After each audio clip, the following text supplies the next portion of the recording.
요새 가정들마다 애완동물을 키우는 가정들이 참 많이 있습니다. 여러분, 고양이도 기르기도 하고 또 강아지도 기르기도 하고, 간혹 보면 우리 아들이 우리 딸이 저 집에 아들과 딸이 없는데 보면 강아지가 암놈이면 자기 딸이라고 하고, 또 순놈이면 아들이라고 해서 처음에 듣기에는 좀 거북했는데 이제 들어보면 이해가 갑니다. 그런 애완견을 기르는 가정에 서열이 있다고 합니다. 서열이, 여러분, 동물이 사람들 앞에 동물이 서열 순위가 빠르다는 거 아십니까? 특별히 연세가 들면 아빠들, 할아버지들은 순위에서 많이 밀린다고 하시는데, 여러분, 옆 사람들 이렇게 보세요. 가정에서 순위가 어떻게 될까? 옆 사람에게 인사합시다. 선생님이 1순위입니다.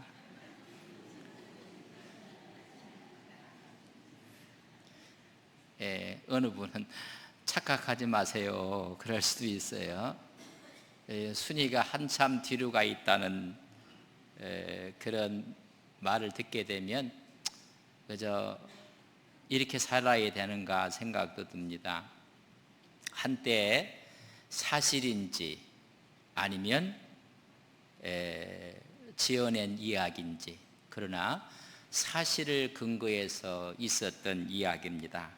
5번아 잘 있거라, 6번은 간다. 여러분, 무슨 말인지 아십니까? 농촌에서 외아들을 금이야 오기야 키웠습니다. 그리고 서울로 유학을 보내면서 뒷바라지를 다 합니다. 외아들이 너무나 이쁘고 착해서 좋은 대학에 들어갔고, 졸업을 하면서 대기업에 여러분 취직을 하게 됩니다. 너무나 기쁜 것은 대기업에서 진급이 여러분 순차적으로 되어지는 가운데 결혼까지 하게 됩니다. 이쁜 딸을 얻게 되었습니다. 그리고 그가 진급하면서 마지막엔 중형이 되고 임원이 되게 됩니다. 고향에 있는 부모님들은 나이가 들면서 고향에 있는 어머니가 세상을 떠나게 됩니다. 아들의 가정은 대궐 같은 큰 아파트에서 딸과 또 애완견과 가사 도우미까지 두면서 아주 잘 삽니다. 늘 걱정이 고향에 계신 혼자 있는 아버지가 걱정이 됩니다. 그래서 아들이 서울에 올라와서 함께 살자고 이야기합니다. 옆에 있던 며느리도 아버님 서울에 올라와서 함께 살면 좋겠다. 그러나 이 아버지가 아니다, 나는 이 고향이 좋다. 그렇지만은 아들이 꼭 모시고 싶은 마음으로 같이 서울에 올라오셔서 사셨으면 좋겠습니다. 그래서 아버지가 생각을 하면서 더 이상 거부하지 않고 그래 함께 살자 하면서 서울로 올라갈 때 안방을 내줄 줄 알았더니 구석방을 내주고 말았습니다. 여러분, 그때부터 이 아버지의 불행이 시작이 됩니다. 자식은 훌륭하고 똑똑해서 출장이 많았습니다. 어김없이 며느리는 외출을 하게 됩니다. 혼자 오히려 끼니를 해결할 때도 있었습니다. 이 아들이 멀리 또 출장을 가게 되었습니다.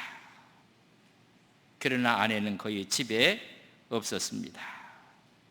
출장에 갔다 온 아들이 집에 들어와 보니 아버지가 안 계십니다. 자기 아내에게 전화를 합니다. 하는 말이 집에 계신 줄 알았는데 하면서 최고 좋은 호텔 레스토랑에서 자기 딸 낳고 식사를 하고 있습니다. 아버지가 안 계신 걸 알고 아버지의 방을 열어봤더니 방에 빨랫줄이 걸려져 있습니다. 속옷이 양발이 있는 것을 보게 됩니다. 한 구석에는 빨랫감이 있습니다. 그것만이 아니었습니다. 방 한 구석에 야외용 가스버너가 있었습니다. 냄비가 있었고 라면 봉지가 있었습니다. 오래된 밑반찬이 한 구석에 널려져 있었습니다. 아버지가 어디를 가셨을까 하면서 그 방을 보는데 한 메모지를 발견하게 됩니다. 그 메모지에 써 있는 내용입니다. 5번아 잘 있거라 6번은 간다. 그 말을 듣고 아버지가 어디를 가셨단 말인가 고향으로 찾아가서 아버지를 보았지만 고향에서는 안 오셨다고 이야기를 하는 것입니다. 그럼 어디를 가셨는가? 하루 이틀 시간이 가면서 가장 가까이 지는 지인, 친구분을 만나게 됩니다. 아버지를 아무리 찾아도 없는데 혹시 아십니까? 그래 나도 모르는데 하면서 아들이 쪽지를 내보여주는 것입니다. 아버지가 이런 쪽지를 남겨놨는데 무슨 뜻인지 모르겠다 하면서 그 쪽지를 아버지 친구분에게 내놓습니다. 그 아버지 친구분이 그것을 보면서 눈에 눈시울이 여러분 뜨거워지면서 하는 말이 자네 아버지가 이 세상 사람이 아닌 것 같다. 빨리 찾아봤으면 좋겠다. 그래서 경찰에 연락을 하고 찾게 됩니다. 아버지의 몸은 이미 싸늘하게 식어져 있고 부패가 시작되었습니다. 5번아 잘 있거라 6번은 세상을 떠나고 말았습니다. 그 가정의 서열은 1번이 아버지가 보기에는 며느리가 1번이었습니다. 2번은 외동 손녀였습니다. 3번은 외항견이었습니다. 4번은 가사 도우미였고 5번은 자기 아들 외아들이었고 6번은 시아버지였습니다. 그래서 5번아 6번 간다. 여러분 서글픈 이야기입니다. 모든 면에 우선순위가 있습니다. 먼저 할 것이 있습니다. 한 가정의 이야기를 하면서 그럼 가정에서 3대가 살 때 가장 좋은 우선순위를 어떻게 하는 것이 좋을까? 여러분 가정은 부부가 가정을 이루는 것입니다. 여러분 가장 우선순위는 부부가 되어야 됩니다. 남편이고 아내입니다. 그 다음에 순위면 여러분 부모가 되어야 된다고도 합니다. 세 번째는 자녀들입니다. 이것을 어떻게 순위를 매길 수 있겠습니까? 모두가 다 여러분 서열 1순위일 것입니다. 여러분 신앙생활에도 여러분 우선순위가 있습니다. 우리가 옷을 입을 때도 여러분 우선 먼저 입어야 될 옷이 있습니다. 여러분 거꾸로 옷을 입으면 여러분 이상하게 이게 짝이 없습니다. 우리 권사님들, 우리 여자 집사님, 여자 성도님들, 여러분 화장을 할 때도 여러분 순서가 있습니다. 무슨 말인지 아시는데 순서에 따라 화장을 해야지 여러분 화사합니다. 근데 어느 분이 이야기를 해요. 순서를 무시하면 화장이 아니라 환장이 된답니다. 여러분 순서가 있는 것입니다. 신앙생활에도 여러분 우선순위가 있습니다. 하나님 말씀 가운데 마태복음 6장 33절에 보면 그러니 너희는 먼저 그의 나라와 그의 의를 구하라. 그리하면 이 모든 것을 너희에게 더하시리라. 하나님의 뜻이 먼저며 예배가 먼저이고 하나님의 영광이 먼저입니다. 스티븐 코비는 말하기를 소중한 것을 먼저 하라 그렇게 했습니다. 여러분 소중한 것이 무엇입니까? 그 소중한 것을 먼저 하라는 것입니다. 오늘의 본문에 있는 말씀은 이스라엘 백성들이 요단강을 건너왔습니다. 그들은 두 가지의 기념비를 세웠습니다. 요단강 한가운데 여러분 제1기념비 수장석을 세웠습니다. 옛사람을 수장하고 세례를 의미하는 수장석을 세웠고, 길갈에 또 하나의 기념비를 세웠는데 그것은 부활석이었습니다. 새 생활 부활을 상징하는 것입니다. 그들이 요단강을 건너왔을 때 여러분 그 가나안 땅에 있었던 7족속들이 벌벌 떨고 있었습니다. 길갈에 진을 쳤을 때 그 길갈은 훗날 정치, 군사, 종교의 중심지 역할을 했던 곳이 길갈이었습니다. 길갈에 진을 쳤을 때의 상황을 오늘 1절에 이렇게 기록하고 있습니다. 요단 서편의 아모리 사람의 모든 왕들과 해변의 가나안 사람의 모든 왕들이 여호와께서 요단 물을 이스라엘 자손들 앞에서 말리시고 우리를 건너게 하셨음을 듣고 마음이 녹았고 이스라엘 자손들 때문에 정신을 잃었더라. 가나안에 살고 있었던 7족속들, 산지족들, 아낙 자손들, 네피림 족속들 벌벌 떨고 있었다고 했습니다. 마음이 녹았고 정신을 잃어버리고 말았습니다. 그렇다면 이 기세를 몰아 진격해야 마땅한 일입니다. 이미 저들은 사기가 땅에 떨어졌습니다. 전쟁의 적기고 공격의 적기입니다. 그런데 하나님께서는 진군의 명령을 내리지 않습니다. 전쟁보다 먼저 선행할 것이 있다고 말씀하고 있습니다. 여러분 인생에 있어서 우선순위 먼저 할 것이 무엇인지를 오늘 본문은 우리에게 말씀해 주고 있습니다. 하나님과의 관계 설정을 먼저 하라는 것입니다. 하나님이 가장 중요하게 생각하는 것은 일을 시작하는 것이 아니라 하나님 나와 어떤 관계에 있느냐를 하나님은 중요하게 보십니다. 어떤 일을 하느냐가 아니라 하나님과 어떤 관계가 있느냐를 더 중요하게 생각합니다. 우리가 일하는 것보다, 우리의 프로그램보다, 우리의 행사보다 하나님은 관계를 더 중요시하게 생각하고 있다는 것을 여러분 아셔야 합니다. 우리는 본질적으로 하나님과의 관계를 우선하지 않고 하나님 관계가 없는 일, 하나님 관계보다 먼저 하는 프로그램, 이런 위주로 하게 되면 결국 아무리 좋은 프로그램이라 할지라도 시간이 흐름에 따라 영적 성장이 둔화될 뿐만 아니라 영혼들이 피폐해 가고 있다는 것을 여러분 깨닫고 아셔야 됩니다.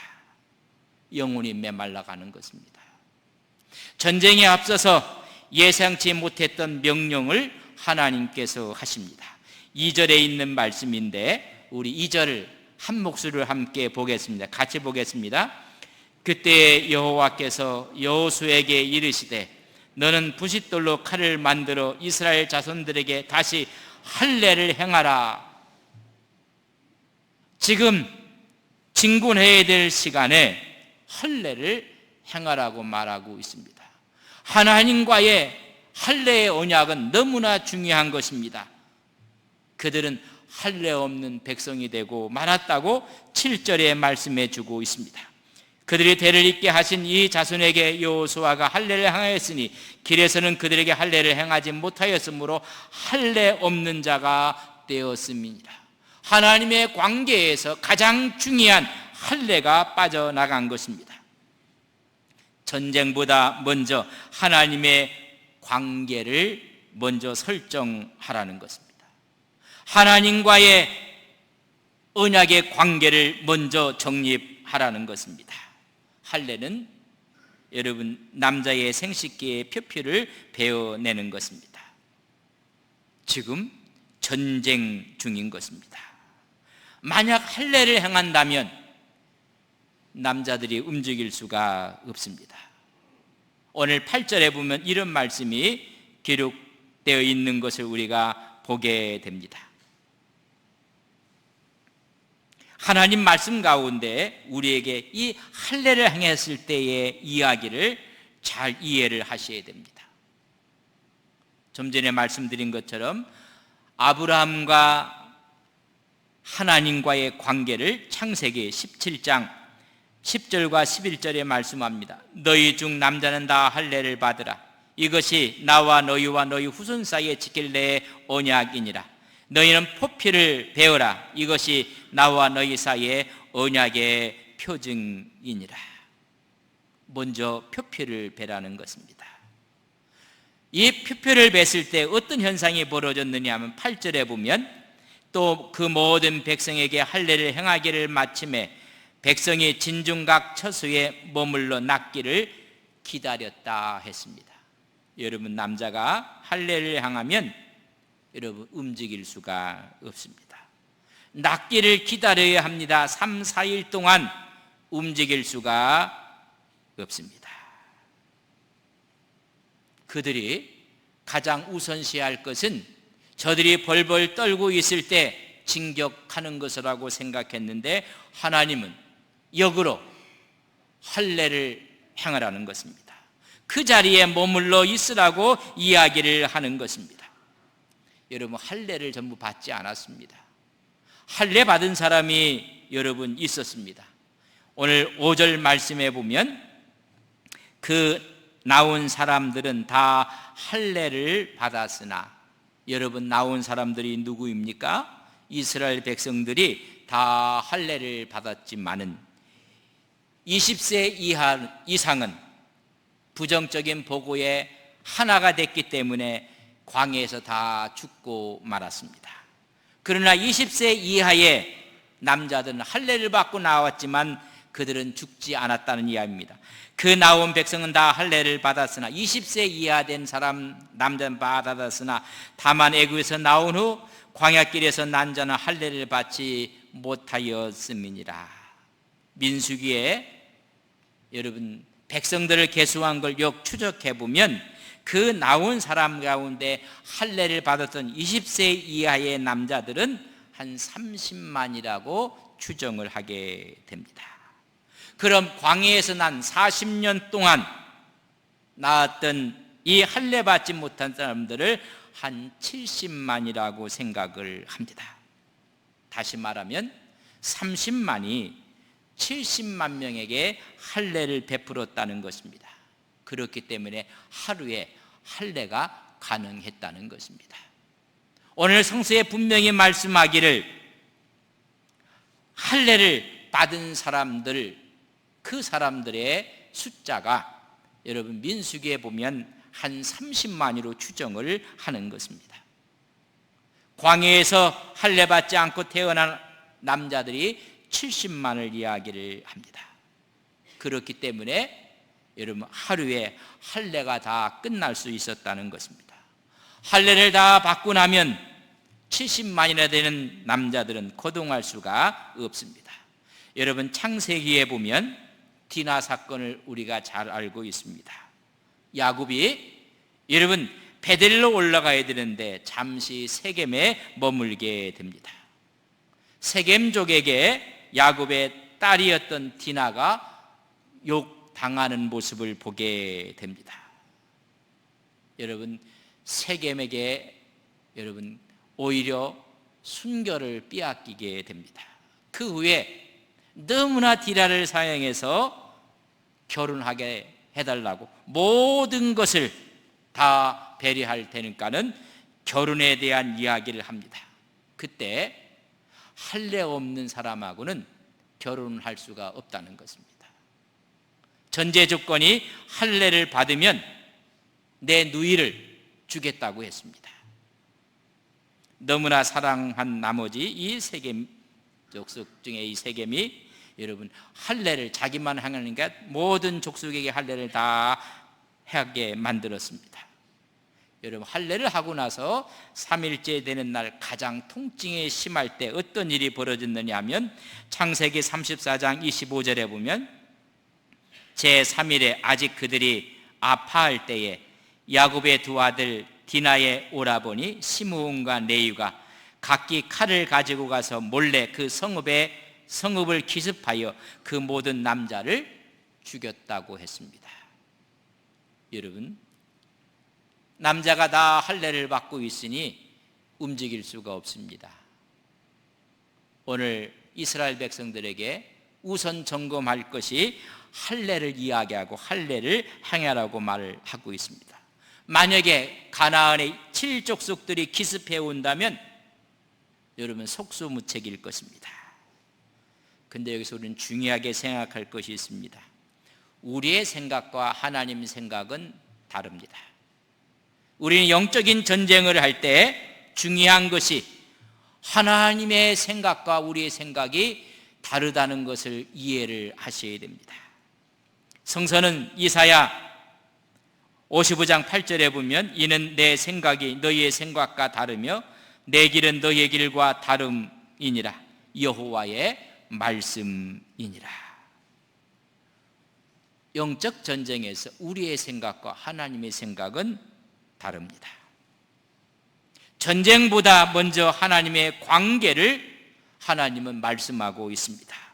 일보다 하나님의 관계를 먼저 이야기하고 있습니다. 이 관계가 설정되었을 때 길갈에서 그들이 할례를 받았을 때 모든 수치가 굴러갔다고 이야기했습니다. 9절 말씀에 보면 여호와께서 여호수아에게 이르시되 내가 오늘 애굽의 수치를 너희에게서 떠나가게 하셨다 하였으므로 그곳 이름을 오늘까지 길갈이라 하느니라. 굴러가고 다 떠나갔다는 것입니다. 그들에게 새로운 자긍심과 하나님과의 관계를 형성하게 만들었습니다. 애굽의 종살이 했던 수치, 광야를 지나오면서 받았던 조롱과 비난의 모든 수치들이 다 떠나고 말았습니다. 하나님과의 바른 관계가 형성되었다는 것입니다. 하나님과의 관계 설정을 먼저 하라는 것입니다. 두 번째는 유월절을 지키라는 것입니다. 그들은 출애굽 시에 유월절을 지켰습니다. 민수기 9장에 보면 시내산에서 유월절을 또한 지켰습니다.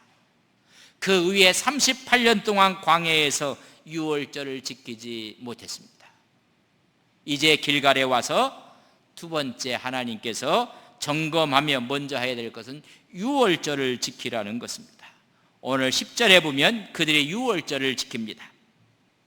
또 이스라엘 자손들이 길갈에 진쳤고 그달 14일 저녁에는 여리고 평지에서 유월절을 지켰으며, 여러분, 하나님의 구원에 대한 감사합니다. 속박에서부터 구원해 주신 구원과 해방의 감사 유월절을 다시 지키라는 것입니다. 광야 40년 동안 지키지 못했던 하나님과의 관계를 다시 회복하라는 것입니다. 유월절은 여러분 피를 바르는 것입니다. 피를 바르면 하나님의 저주가 넘어가는 것입니다. 그들에게 이 피의 구원의 능력을 기념하라는 것입니다. 피를 바르면 심판도 넘어가고 저주도 넘어가고 사탄도 우리를 건들지 못한다는 피의 승리를 그들에게 다시 기억하라고 말씀해 주고 있습니다. 유월절을 지키며 그 땅의 소산물을 먹게 하신 것입니다. 한 가지 더 말씀하고 있는 것은 신을 벗으라고 이야기해 주고 있습니다. 오늘 15절 말씀에 보면 여호와의 군대 대장이 여호수아에게 이르되 내 발에서 신을 벗으라 내가 선 곳은 거룩하니라 하니 여호수아가 그대로 행하니라. 세 번째는 신을 벗으라는 것입니다. 할례를 행했고 유월절을 지켰습니다. 이제는 여호와의 군대 대장이 그 앞에 서서 신을 벗으라는 것입니다. 여호수아가 환상 가운데 칼을 빼어든 여호와의 군대 대장을 만나게 됩니다. 전투를 나가는 여호수아에게 격려하고 승리를 확신케 해주시는 하나님의 사자가 나타났습니다. 이 전쟁은 하나님께 속한 것이라는 것입니다. 하나님이 행하시기 때문에 내 발에서 신을 벗으라는 것입니다. 여러분, 전쟁에 나가는 사람들은 여러분 신을 신어야 됩니다. 군화를 신어야 하는 것입니다. 그러나 신발을 벗으라고 이야기를 해주고 있습니다. 이 말은 스승이었던 모세에게 하나님께서 주신 말씀입니다. 출애굽기 3장 5절에 보면 하나님이 이르시되 이리로 가까이 오지 말라. 내가 선 곳은 거룩한 땅이니 내 발에서 신을 벗으라. 모세가 떨기나무 호렙산에서 타고 있을 때 하나님께서 주신 말씀입니다. 모세, 너도 신을 벗으라는 것입니다. 모세가 40년 동안 광야 훈련의 마지막도 신발을 벗음으로 광야 생활이 끝나는 것입니다. 새로운 인생 여정을 나아갈 때 하나님께서 신을 벗으라고 이야기해 주고 있는 것입니다. 여러분, 신발은 주권을 상징하고 있습니다. 이제 네가 아니라 하나님 내가 일을 하신다는 이야기인 것입니다. 모세는 신을 벗을 때까지 40년이 걸렸습니다. 이제 모세가 하는 것이 아니라 모세를 통해서 하나님이 일을 하시는 것입니다. 오늘 이 전쟁도 너를 통해서 하나님이 하신다는 것입니다. 신을 벗으라는 것입니다. 우리가 신발을 이야기할 때 여러분, 우리가 이력서를 많이 씁니다. 이력서는 밟을 리자를 씁니다. 신발로 밟고 다녔던 여러분 학력이든지 경력이라는 것이 여러분 그걸 내려놓으라는 것입니다. 너의 경험, 너의 전공, 너의 전문적인 것을 내려놓으라는 것입니다. 그걸 벗으라는 것입니다. 신발을 벗고 내가 종으로서 엎드리기만 한다면 종된 너를 통해서 하나님이 통치하신다는 것입니다. 하나님이 전쟁을 수행하신다는 것입니다. 여호수아, 네가 주인이 아니라는 것입니다. 하나님이 주인이 되셔서 하나님이 대장이 되셔서 이 전쟁을 수행하시겠다는 것입니다.